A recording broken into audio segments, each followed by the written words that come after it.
যে কোনো নাগরিকের নিরাপত্তা নিশ্চিত করা সরকারের মৌলিক দায়িত্ব।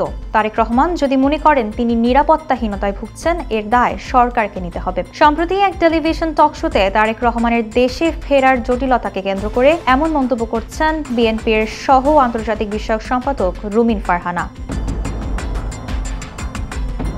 ওই টকশোতে তিনি দাবি করেন, যারা দেশকে গণতান্ত্রিক পথে এগোতে দিতে চান না বা ব্যর্থ রাষ্ট্রে পরিণত করার স্বপ্ন দেখেন, তাদের কাছেই তারেকই এখন সবচেয়ে বড় চ্যালেঞ্জ। এ বিষয়ে তিনি আরও বলেন, তার দেশে ফেরা এখন আর শুধুই ব্যক্তিগত সিদ্ধান্ত নয়, এটি দেশের রাজনৈতিক গতিপথ এবং জনগণের ভাগ্যের সঙ্গেও গভীরভাবে যুক্ত।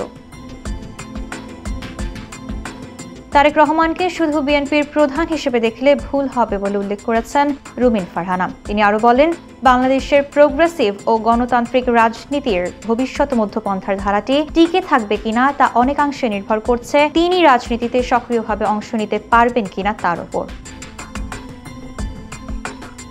নির্বাচনের অনিশ্চয়তা প্রসঙ্গে রুমিন প্রশ্ন তোলেন, সরকার কি সত্যিই গণতান্ত্রিক উত্তরণ চায়?